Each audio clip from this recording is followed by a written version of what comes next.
Boker Tov. Today's daf is Daf Yud Tes in Avodah Zarah. We learned for Achenu Kol Beis Yisrael and Surim Batzar V'Shivya. Yesterday we got down into the wide lines. Why don't we start again from the beginning of the wide lines? Right? Let's say Amr Avdimi, the end of the first of the wide lines. Amr Avdimi Bar Chama Kol Ha'osek B'Torah. Whoever occupies himself with Torah, Hashem takes care of his needs. Shenemar, Kiyam Besoros Hashem Chefzo. Again, we're dealing yesterday, and we'll be dealing with today the first parak in Tilim, where it says in the Ashrei Yesha She'aloch B'Tzas V'Shom V'Derech Chacham Lav V'Shav Leisam Liyoshav. Person who did good, Kiyam Besoros Hashem Chefzo. He loves the Torah of Hashem. He desired it with Sarasu Yegam and V'Loila. That's what it says. Kiyam Besoros Hashem Chefzo, meaning that Hashem will also take care of his chafetz. Not only if he loves Torah, Hashem will take care of his chafetz. Not only does it mean that he loves the Torah, or he loves certain parts of the Torah that he prefers, as we see, but he said before that you should start from the place where you really want to learn, right? But it also means Hashem will take care of his needs. Amarava. You should also learn to place you like many times. People who start learning Torah for the first time, maybe they like this, maybe they like Kedushin, maybe they like Nezikin, what part the Torah, maybe they want to learn Mishnah first, whatever they like, do that first. Do what you like first. That will encourage you, because if you learn something that doesn't appeal to you, maybe Hilchas Nida or Karbonos or something that doesn't, it seems very esoteric, maybe will turn you off. Originally, Torah is called by Hashem's name. It's Hashem's Torah. B'sof Nikros Al Shmo, called by your name. Shnemer Besoros Hashem, got the Torah of Hashem Chefzo Uvesoroso Yegem Aloila. First, it's Torah's Hashem, the Torah of God. Afterwards, it was Soroso, although the simple pshat means it's God's Torah, but also means with Soroso, his Torah, he will study in diligently day and night. Amarava. This is actually what we got to. Amarava. Lolam Yom Torah Chach Yega. Person should first study all Torah. In other words, get it all under your belt, get the basic idea, cover it all. And then you should meditate in it, study it carefully. Shnemar, Besoros Hashem, Bahadro Besoros Yega. First learn Torah of Hashem. It's a way to say, and then look into it diligently. Farshim say all these ideas. It depends on the situation. Does it always apply today? If you're going to cover everything, maybe you'll never learn anything in detail. So that's why in yeshiva usually, what do? They have a morning seder where they learn be'iyun very carefully, go through all the mafarshim. Then in the afternoon they learn what they call bekiyas. I remember also that, what happens is in some places when they go too far in one direction, they'll spend 6 months on two blot, asking all kinds of questions. Many times a simple Mishnah later on will answer that question, but you don't even know what the Mishnah says later on because you haven't learned basic ideas later on. So it's good to do both.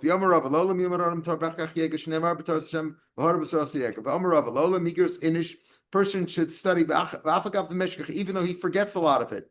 Even though his Rebbe can't teach him properly what that means. Rashi says, Afagav the lo yoda my kamar. Right? If his Rebbe didn't know how to teach him, right? They didn't know how to teach him or didn't teach him properly. That's the idea that Miraba Achta gives right? And Rashi says, maybe his Rebbe he's not learning from such a good Rebbe. So even if he doesn't understand it, and even though he's going to forget a lot of it, he should still study anyway. Whatever sticks. Don't forget, when it comes to learning Torah, it's not like an exam that you either pass, you get the correct answer. If you don't have the correct answers, you fail the exam. You don't get the credit, you don't pass, you don't get your degree, whatever it is. When it comes to Torah and Masim Tovim, it's all the effort. Makes no right. It's not the issue of what you know at the end. Now, obviously, for a rabbi, he's got to know what he's doing, right? But the schar for Torah is just the studying itself, just occupying itself, coming to the shiur. That's your schar. Whether obviously try to absorb as much as you can, but even if you don't absorb it all, even though you forget a lot of it, you'll still be schar. Shenemar, it says Gorsa nafshi latava, to my appetite. In other words, to my desire, I will break it down, the tava for my appetite. Garsiksiv, it says break it down. Vloksiv tach doesn't say grind it. In other words, even if you just break it down, even though you don't understand it in detail, you didn't grind it up, you still get schar. Rava asked the following steer. Ramiksiv, it says algape. When it Mishnah says algape, meaning on high places. On high places, we're talking about the Torah. The Torah's on high places. Rashi says, like on top of wings. So meaning like, it's very flimsy. It's not settled. It's not firmly established. Then it says on the throne or on the chair, meaning it's settled. So betchila agape, originally you start off, it's not so settled. It's way up. It's temporary. B'sof al kisei. In other words, first get the Torah, get the basic idea. Then afterwards, if you study it diligently, then it'll stay with you. See if it says barosh maromim, again, it means at the top. Again, in Mishlei, it says that at the high places, meaning, again, the idea here is that maromim, Rashi says, mistag machbus, it's like hidden. It's not so down. It's not down to earth. Ksiv alei derech, on the path. But chila barosh maromim, originally, it's on high places. It's hidden. Now it's down on the path. Later on, you will absorb it better. And if you make your effort, it'll stay with you. Ula asked the following steer. Rami, he asked this question. Ksiv, it says, Shisei mayim mi borecha, drink water from your bore, your pit. Now, a pit is simply a place that has water if it hasn't dried up, but it's a finite amount, right? It can run out. So it says, drink water from your pit. Ksiv, it says, v'nozlim mitoch borech, and liquids from your bear, from your spring. Again, betchila Shisei baruch, literally drink even the little bit that you have in your own bore, even though it's going to run out. But so later on, once you learn, it will flow from your spring. And Rashi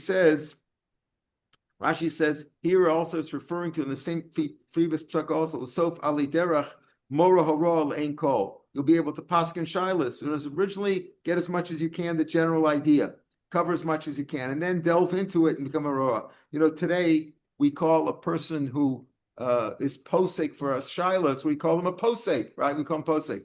In Europe, I remember my father would always say there was a moira harua, moira hara, meaning that's what Rashi says here, mora hara, the one who teaches you the hara, what to do, the psak halacha, the actual halacha lemaisa. Especially in the Eastern European cities where it was very Hasidish, so they had a rebbe, like what we call today an admor, Adonenu Moreinu Rabbeinu, we call it an admor. Call that a rebbe. They used to call it rebbe. Here in modern Hebrew, they call it an admor, right? Admor mi Vishnitz, or admor mi this, or admor mi this place. Call it admor. And so in the European cities, they always had a rebbe that you go to for brachas, and they had the mora hara. That was the posek who knew how to paskin halachas. So here he's telling you, originally start learning whatever you can. It might be not 100% there, but later on, alei derech, Rashi says mora hara lein kol, you'll be able to paskin shilas. Another question. So Amarava, another back in the Amarava Schora, Amaravhuna. The pasuk says, "Home may hevel yimat." If you gather a lot from vanity, in other words, you accumulate a lot of assets, not physical assets. We're talking about learning.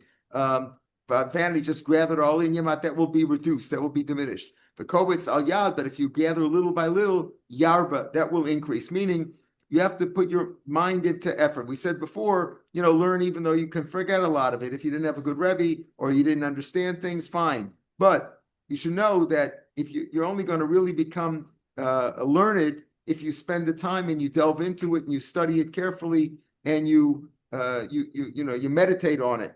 And that's what we mean here. If you just gather a lot at the beginning, I covered a lot of it, but you don't know it in detail, that will be diminished. You won't be learning well. But if you do little by little, that will increase. And also Adam Taraso, Chavilas. If you make your Torah less like in bundles, I grabbed a lot at one shot, just try to gather it all in, cram. Then Mismai, that will be diminished, that will be reduced. Im Kovetz al Yabda, if you go little by little and cover it and study it carefully, Yarba, that will increase. Amarava, Yad Rabban al Hamilsa. The rabbis know that idea, that you have to be careful and spend time learning little by little and absorb it. But they themselves disregard it. I followed that correct way of learning, and it was established. I was successful. The pasuk says, "Lo yachroch ramiyat seido." The ramiyah, the cheater, will not hunt properly his what he's capturing, right? His prey. He will not. What does that mean? what is the lashon of lo yachroch? Yachroch can mean to singe. It could also mean to hunt. He says he won't hunt properly. Lo yichv lo yach yomim. He uses the yachroch as an acronym to say he will not live and he will not live long. Right? He will not live and he will not extend his days. Sayed Ramoy, the cheating kind of hunter. What does he mean by that? So Rashi says, first says Yachroch is not treated as an abbreviation for Yich B'Yarach. But Rashi in the first of the wide lines explains, wide lines in Rashi, Shamar Noshim Laharos Kamanichachim. He tries to show people what he is. He's really a cheater. He looks like he's hunting like he knows all the halachos, but he doesn't. In other words, the Torah, if you do it properly, is an elixir of life, right? But if you just try to show people that you know something and you don't really know it, you're considered a cheater. So that's what he means. Lo yachroch, you will not live long. The person who cheats and hunts his prey that way. Rav Sheshes Amar, Sayed Haramoy Yachroch. Rashi learns it that Rav Sheshes is asking like in a good way. The Yachroch means if you roast your food carefully, you'll eat it properly. That's good. Sayed Haramoy Yachroch, and Rashi says, take a look in Rashi again at the first of the wide lines in Rashi. Like singeing it, like burning it, roasting it. Roasting is a better word. Klomer. If you have birds, lachroch v'lechol, komi shalomit v'goris mat ma'at. If you learn little by little, u'machazer olav pamim harbe, and you review it, until you know very well. V'achka chozer v'lomed talmuda maskayim, and afterwards he learns it again and again. Then his learning will be successful. The kro atmui metama. The pasuk is like somebody who hunts carefully, like in a not just grabbing it one time, but he's very careful. Does it in a way. It's like cheating, but it doesn't really mean cheating. It means like if he gathers it in little by little. We're going to give an example in a minute. And he roasts it, and he's very, very careful with it. He does it in a cunning way. It's not here. It doesn't mean so much a cheater, but as a cunning way, won't he be successful? Rav Dimi gave an example. Amar Mashal, L'adam shetzad tzipar. A man was capturing birds.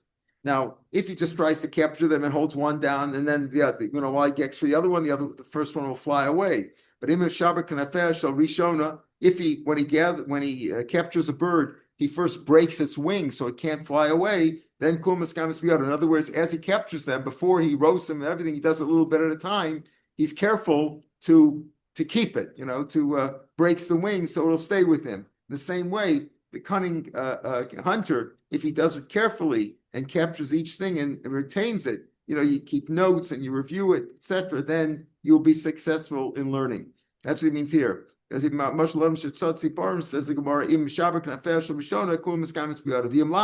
if he doesn't, he won't be successful. They won't stay with him. The birds will fly away. Now the pasuk goes on in the beginning, the first parak in Tilim. Again, we said yesterday, Ashreya Ish, the first pasuk Hasholach, Matzas Risham Darcham Kim B'Soros Hashem Chefzo. He desires the Torah of Hashem Sorasa Yegam Alayla, and he studies it day and night. B'Hoya Ka'etz Shasul Al Palgei Mayim. And he will be like a tree that's transplanted on many streams. Again, the pasuk says we're 6 lines on the bottom of the page in the Gemara in New Testament Aleph. It's like a tree that's transplanted on streams. What does it mean? Like a tree that's been transplanted. It's not tua, not like a tree that's just been planted for the first time. That's just growing. What does it mean by that? That if you only learn from one teacher, from one rabbi, you won't be successful. That's the idea. Transplanted mean you got a little bit here, you got a little bit there, you learn from different people. So Rav Chisda said to the rabbis, his students, I want to tell you something, teach you something. I'm afraid I'm going to teach you something, and then you'll leave me. You'll leave my yeshiva as soon as I teach you this. And you'll go away to another yeshiva. What do I want to teach you? But I have to teach you. I have to be honest. If you learn Torah from one rabbi, you won't get a bracha from that. You won't see Sarganaz, you won't be successful. So what happened? They taka left him. In other words, if you just stay in my shiur, you won't learn much. Shafku, they left him. Vazel. Rabba. They went to learn by Rabba. Rabba was a contemporary of Rav Chisda. We always have Rabba and Rav Chisda disagree about things. Amalahu. So Rabba explained to them, no, Rav Chisda wasn't correct in, so to speak, chasing you away. You didn't understand him. Hani milisvar, that's if you're trying to understand it. To understand things, you have to learn from different rabbis, so you get different viewpoints. Aval Gemara, but basically to cover the Gemara inside, to know, Daf Yud Test says this, read the Gemara. Then my Rav Echad is better to learn one from Rebbe, from one rabbi, not from many. Why? Ki hechi de lo liflug lishnei, so that you shouldn't be, it shouldn't be divided by different lashonos. In other words, in the Gemara, they didn't have the Gemara printed like we had, but if you learn from different rabbis just to understand, just to read the Gemara, they all had like different versions of it, so you might get confused. So it's better to learn from one Rebbe, the Gemara itself, then to understand it, then you should go to the different rabbis, different mefarshim. Again, the pasuk is al palge mayim, on streams of water. Amrav Tanchum bar Chanoi. We had him also yesterday. Tanchum bar Chaniloi. Lo mishalish adam shnosa. You should divide your life into 3 sections when it comes to learning. Shlish, a third, Mikra, Chumash. Shlish b'Mishnah, a third in Mishnah. Shlish b'Talmud, a third in Talmud. What's the obvious question? How do you know how you're going to live? How long you're going to live? Doesn't mean, well, the first 20 years I do this, the next 20 years, 30 years. What does the person know? Says the Gemara, Miyada inish kamachai. Does a person know how long he's going to live? It's one of the brachas that we don't know how he's going to live. Can you imagine chasvili what life would be like if a person knew when his expiration date is coming up? It's not a carton of milk. Life isn't like that. We don't know what it's like. We don't know. So how can you say a third, and a third? It says kikamina biyume. We mean in the days, meaning each week, Sunday, Monday, learn this. Tuesday, Wednesday, do that. Have a seder. As we'll see, person should always have a seder in learning. So you should spend the time. Today, you could learn Chumash every day. Your Maver Sedra is supposed to be Maver Sedra every week. Review the Sedra. Mefarshim say that the Sedra is divided into 7 aliyahs each day. Sunday learn Rishon, Monday learn Sheni, Tuesday learn Shlishi. That's the proper way to do it, right? So you divide it up. Asher perio yitain be'ito. Again, we're quoting all from the first parak in Tilim. You be like a tree that's transplanted on many streams, so you're getting different streams of learning. Asher pirio yitin be'itom, who gives its fruit in its time. Okay, what does that mean? Says Rava, Amarava imperio yitin be'ito. And what does Rashi say there? Take a look at Rashi in the first of the narrow lines.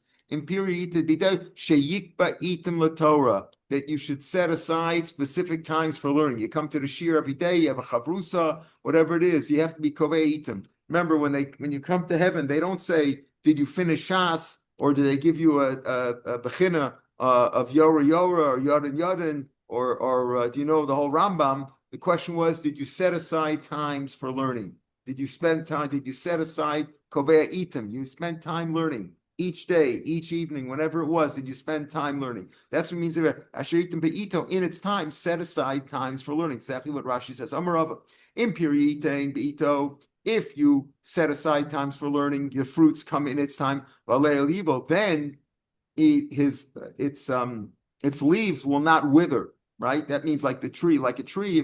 Im lab. If you don't, then alalomit val malamet. Both the student and the teacher, Alem Makasavoma, the pasuk goes on. Again, what does pasuk say? Pasuk Dalet, all this is all in the first parak of Tilim. Lo chena Risham, not so the Risham, kim kamotza shit. It's like chaff that will be blown away by the wind, right? If you don't set aside times for learning.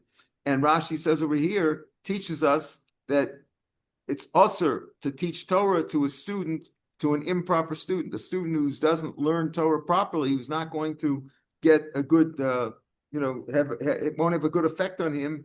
It's wrong to teach him Torah. Period. Just like we saw, you shouldn't lend money to somebody who's going to deny it, and then you'll have to go to court. And even though he's going to have to swear, but you were wrong for doing business with somebody who's untrustworthy. The same thing here, a student, an improper student, you shouldn't teach him. Amarab Abba, Amarab Huna, Amarab. Midas of the pasuk says, "Ki rabim chalolim hipil." Pasuk in Mishlei says, he knocked down many. He fell, many wounded. Zet Talmud shelo higila ra.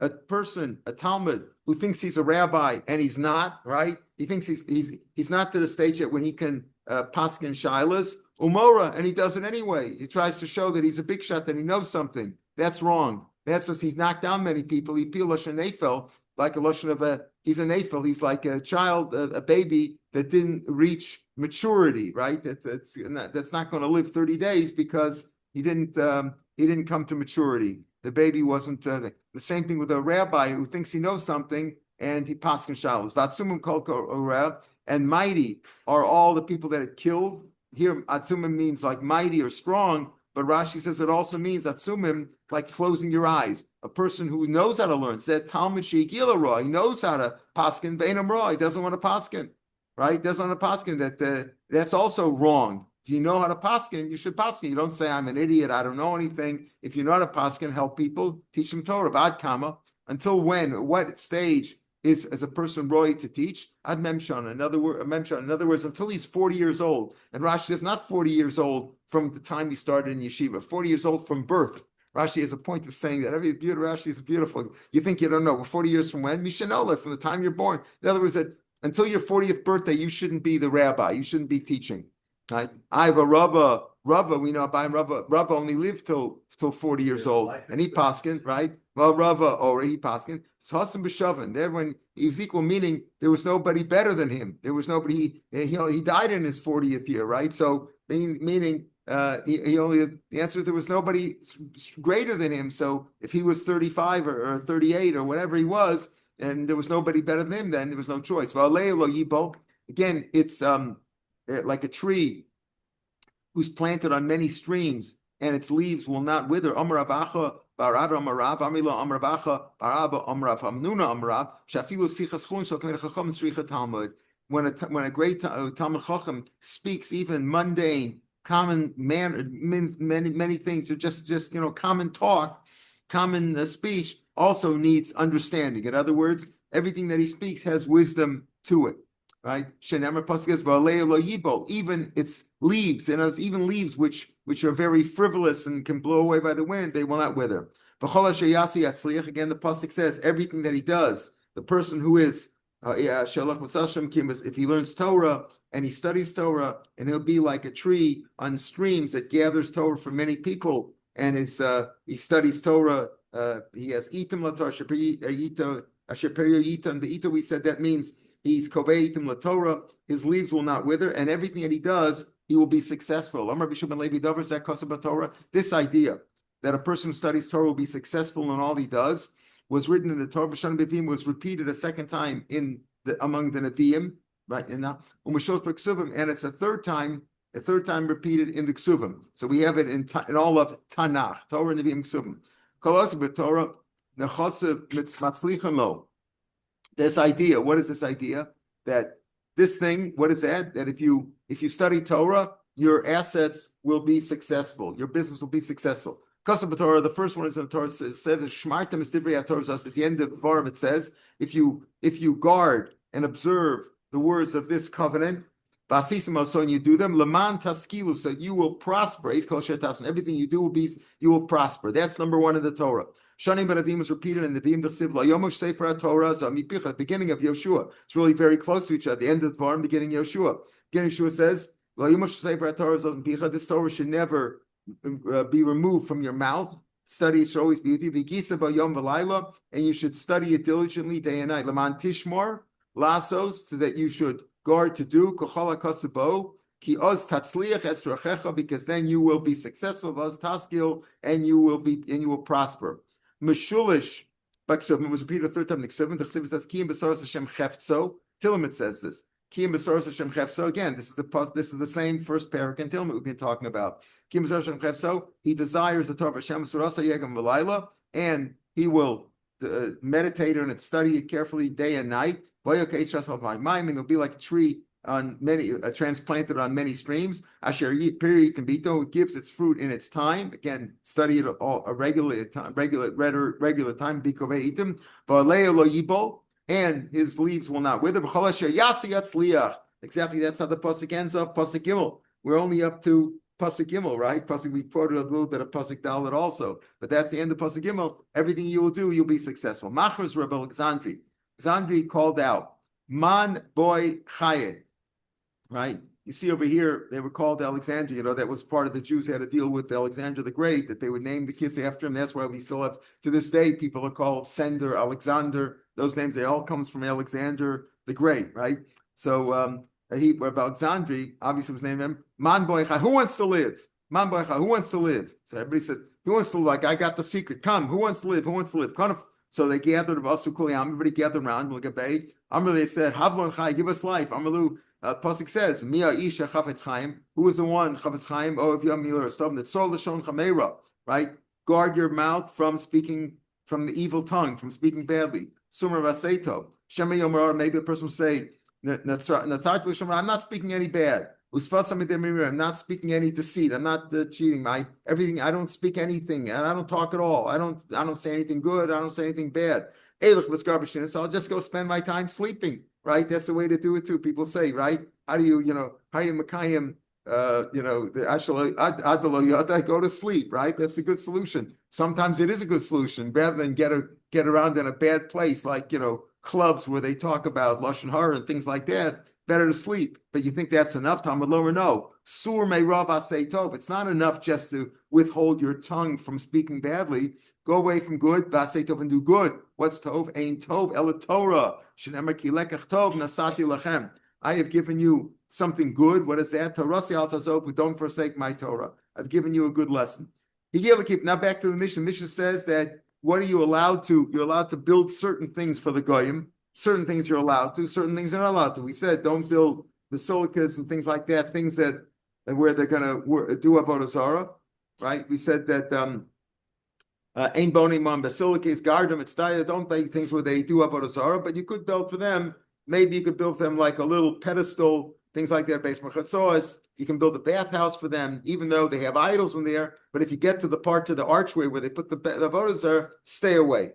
Don't stay away. Don't build anything there. If you build it, if you build that area, the archway, then it's mutter. You're allowed to get paid for it, even though l'chara you're helping avodah zarah. Saying more pshita. This is not the avodah zarah itself. This is simply an accessory that they have, and accessories are not misham shavas kachavim. Bein l'Rabbi Shmuel ben Akiva. The machlokes Rabbi Shmuel ben Akiva later on. When is avodah zarah? When is an avodah zarah? If they make an avodah zarah, when is it usher? Do they actually have to serve it? Do they have to bow down to it, or as soon as it's made? We'll see. It's a machlokes we're going to have later on. We're going to allude to it again in a minute. But he says that even in everybody agrees that accessories ain't asur not shiavdu until they actually use them in worship. Just building the building is not usher. So isn't it obvious when Rav Lazar said, Rav Yochanan, if you built it. And this accessory that they're going to use for avodah zarah, it's mutter to get paid for. You're right. The accessories, everybody agrees, is not usher until they serve it. So if you make it for them, they didn't serve it yet. Maybe they'll never serve it. It's not usher until it's really they use it in their worship. But here we're talking about actually the avodah zarah itself, making the idol itself. So Gemara says you're allowed to get schar for the. We're going to have this machlokes later on. If a Jew made an avodah zarah, it's usher immediately, and we'll see it's usher forever. You can never take away the name of avodah zarah from it. It's always an avodah zarah. A goy can be bevatel as avodah zarah, but a Jew can't. But if a Jew made avodah zarah, it's usher immediately. If an oved kachavim made an avodah zarah, ad shetavod, it's not usher until he actually worships it. So shaper, so good, very good. So here, if you're helping a goy make his avodah zarah, help him with his idol, it's only usher when he makes it. Oh, so even though when he serves it, but if he didn't serve it yet, if he didn't worship it yet, okay. So I can understand why Rav Lazar said if you built the idol and he didn't worship it yet, you built it on his behalf. He's employing you to worship to build it. You can build it. You get paid for it because he didn't worship it yet. So it's not really an idol yet. This is the machlokes we have between Rabbi Akiva and Rabbi Shmuel. The one who says that an avodah zarah is usher as soon as you made it. As soon as you made it, it's usher. So how can you make it? How can you build it? How can you get paid for it? Michael Maimer. We're talking about the final stroke. We're talking about you were building it and building it and building and helping him build it. And in the final stroke, you can get paid for that. Why? How much? Why? what makes it into an idol? While you're building it, it's not an idol yet. Mangar, what causes it to be an idol? Gemar Malacha, when it's finished. Even the one who says that it's not usher until they worship it. No, then it's obvious. But even the one who says it's usher to have enough from it as soon as it's finished, but as long as it's not finished, it's okay. So when is it finished? When is it totally finished? The makashachon with the last stroke, like the makabapatish. So makashachon less like sheva pruta. It's not worth sheva pruta. If it's not a sheva pruta, it's not considered like you had enough from it. In other words, the very last thing you're working. The last touch is not a sheva pruta's worth of work. He holds it's famous machlokes. When you're employed to do something, are you only paid you're paid at the end? But does that mean that the whole thing until you're finished, until it's finished, he doesn't, the person who employed you, the contractor who employed you to do it, the balabayit, doesn't owe you anything? Or as you're working it, whether it's dry cleaning, whether it's building, wherever service you're doing, he owes you a little bit as you go along. You owe him a penny here, a penny here, a penny here, it adds up. And he owes from here, he says, he owes as you're working on this idol, maybe you're working on it for weeks and weeks and weeks, and hours and hours and hours. Every time you add a little bit more, he owes you another penny. Well, it's not an idol until it's finished. And when is it? When it finishes, the last point where you finish is less than a sheva pruta, and that's why you're allowed to have enough from it. The last Rashi on the page says, less than a sheva pruta hilkach shori, the schiras shar makushis lo mitzar.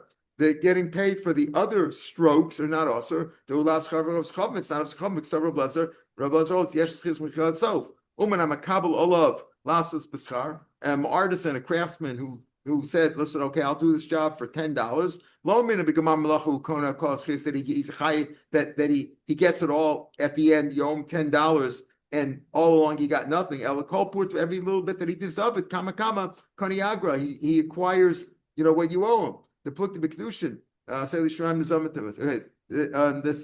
last line of Rashi is going on the Mishnah that we're going to see now. Okay, the Mishnah goes on.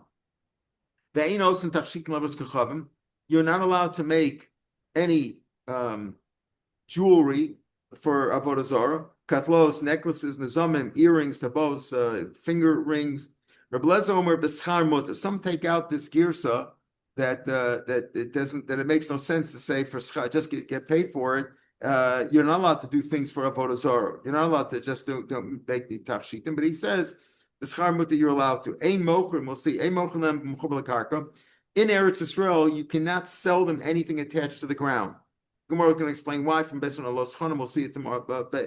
Anything attached to the ground. But let's say something is not longer attached, whether it's a tree, whether it's a building, whatever it is. Once you've cut it down like a tree, you could sell them the logs, you could sell them the wood, but you don't sell them a tree, anything attached to the ground. Rabbi Yehuda Omer, mochel manas lakus. You could sell it to them on the condition that it's going to be cut down. Why can't you sell them anything attached to the ground? So the pasuk, we'll see this in the Gemara. Tomorrow's Gemara is going to explain, because the pasuk says lo schanim. Lo schanim means don't find favor with them, or don't give them anything for free, or it also means don't give them an encampment. Don't let them park in the land. Meaning, if you give them something attached to the ground like trees, then they're having a piece of the land. You have a piece of the country. You're not allowed to do that. The Gemara will explain it tomorrow. We'll see that in Mitzvah Shem tomorrow. Have a good day, everybody. Kol Tuv.